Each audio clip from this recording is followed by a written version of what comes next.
from SC and Resources. Back to you at studio. Right, well, we're going to talk more on the issue of COVID-19, especially in relation to higher education, in particular universities. And the Chief Executive Officer of Higher Health, Professor Ramneek Ahluwalia, is to talk to us about vaccine mandatory at high institutions of learning. A very good afternoon to you, Prof. It's always a pleasure to see you. Thanks for availing yourself as always. And good afternoon, Flo, and Happy New Year to you and to everyone. Thank you for having me. Same to you, sir. No doubt the debate on whether vaccines should or shouldn't be mandatory are about to pick up when we start to see, of course, registrations, university registrations. Where does Higher Health stand on this particular matter? And your recommendations, should this not actually be feasible? So you're right. Flo, the inevitable reality of the world, and from what we've seen from the scientific global data, is that the vaccines are one of the most possible ways of opening our business economy, which also applies to higher education. So the question on regulation of vaccination, we don't use the word mandatory, we use more regulatory systems, and regulation of vaccination becomes a predominant issue. Now, what the global data and scientific world has clearly shown us is that when the virus enters the human body, it starts multiplying, and we call it as a viral load. But when you have a vaccinated body, you pushes the natural immunity to such a level that it neutralizes the virus or the viral load very quickly, which means you transmit less, or you will have less severe infection, which means your admissions to hospital and death is very minimal comparatively, which gives us very clear data and evidence that what we want in South Africa, or what we want in higher education, is that we want most of the population, and in fact, all of the population vaccinated. So the Higher Health stand is still on the grounds of everyone to get vaccinated. Now, the question on regulations is critical at this moment because it is one of the mechanisms should we start seeing that we can't open our economic system. Now, for example, if you look at the data of what we saw from 2020, 2021 in the academic year, in our universities, in our TVET colleges, in our community colleges, I'm talking about the sectoral data of the post-school education, what we have seen is that most of the teaching happened online, which is 70% of the teaching had happened online, and only 30% was through contact learning. Now, when we're talking about skills development, when we're talking about building engineers, doctors from the higher education institutions from a post-school, where the economy depends, we're talking to parents, students themselves, and we're talking to businesses, the reality is they want actually skills to be developed. I can't see how a doctor can be developed online in the future.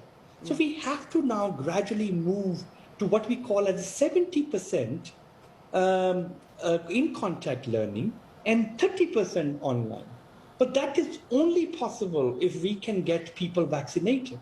So we are living in an inevitable reality that regulatory systems will need to come in. Should we fail? Should we not be able to get the kind of system we need for having vaccinated people be around us so that we can start opening?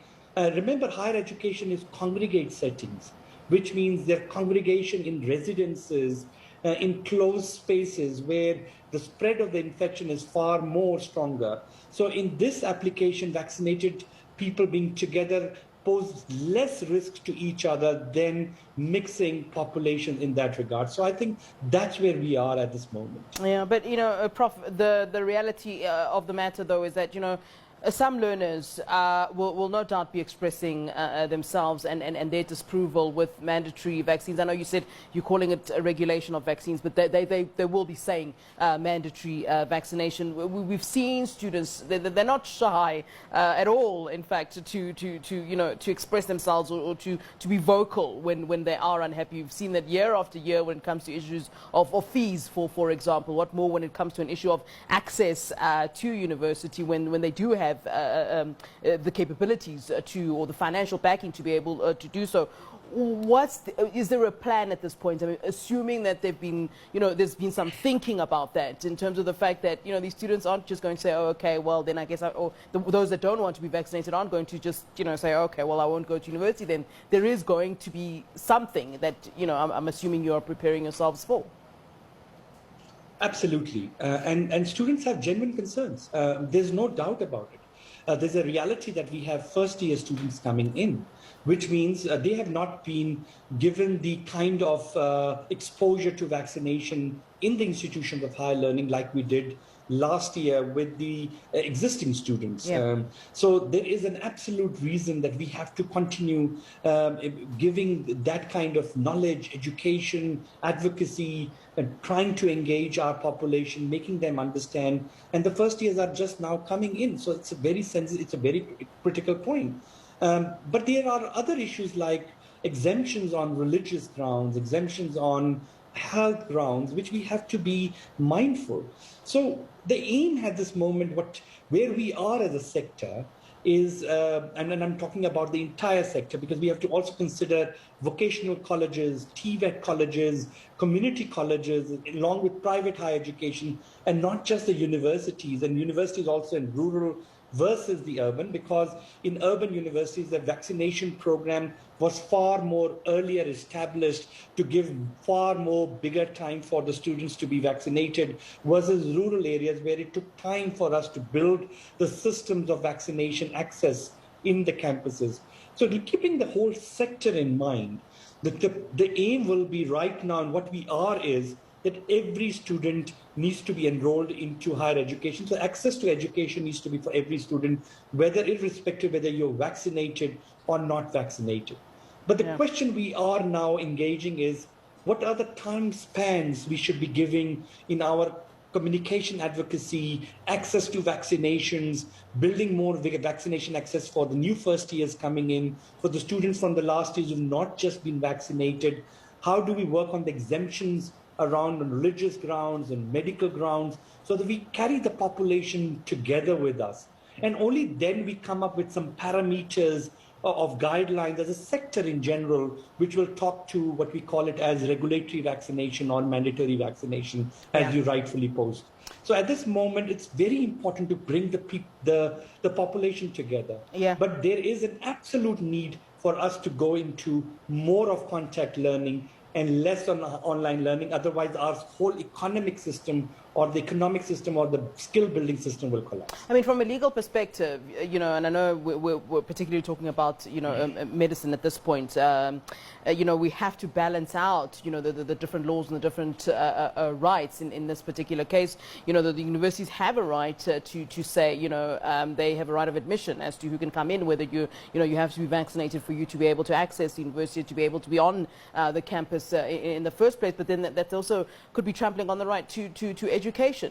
Someone could say legally, I am entitled and I have a right to basic education, and in this case, higher education. And I wonder, if this might become, a sticky legal issue. I mean, we're seeing it play out now, in fact, and I'm sure you've seen it with the tennis superstar Novak Djokovic, where it's playing out in tennis. And no doubt it will at some point also play itself out in the education sector. And this is something that, we need to kind of be prepared for, as I was stating in the previous question, that there are a lot of things that we need to kind of be wary of. And I wonder where you stand on that, where higher health stands on that. So you're absolutely right. It's a 360 view of this one word called mandatory vaccination or a regulatory vaccination. And when you're looking at a 360 view, then you also have something called the Department of Labor and the constitutional element, which has been given to us. Yeah. So we have been reading all the constitutional sections. So one thing is for sure, that our constitution does provide provision.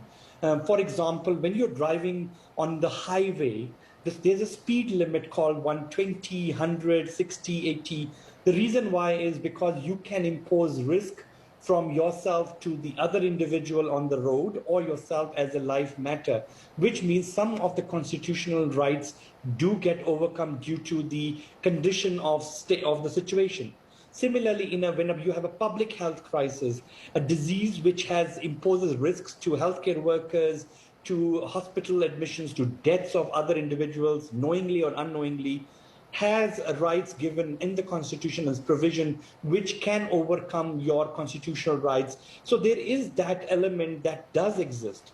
But the question is not to abuse it. The question is to use it effectively with better communication with the population and bring the population to understand why it is being discussed. So the universities, as per the Higher Education Act, are employers who have to safeguard both the employee that they hire as well as the public, which is the students, in their workspace, which is in their domain. It's very similar to how the CEO of a hospital has to ensure both the hospital doctors and the nurses and the patients that are coming, or the people accompanying the patients inside. It's a workspace, so there are protocols that you follow. So similarly, these are systems that the employer can do. Now, as a vice chancellor or as a management of the institution, you are looking into your business continuity. What we have advised as Higher Health is look at the epidemic in your system, look at the platforms that you have given, your courses that you are doing. And what we are advising is a phased approach of regulation, which means certain areas, for example, where you need access to laboratories, where you have healthcare faculties of health sciences, or in residences where students are going to be living in congregations together, which means you are in the residence where the cluster outbreaks predominantly happen the most. But we've been seeing, you have to start looking at how do you start posing regulations in a phased approach for them, and as well as then going forward to every population, in keeping in mind the issues of the first years coming in, keeping in mind the what I've explained, exemptions. And exemptions are very critical because they do exist in the global system. All right, Prof, always a pleasure to have you on the show. We appreciate your input. Thank you. Thank you. All right, that is Professor Ramneek Ahluwalia, who is Chief Executive Officer for Higher Health. Of course, we're talking about mandatory vaccines at universities, and certainly that debate will pick up in a short while. All right, let's take a short break. More news coming up after this.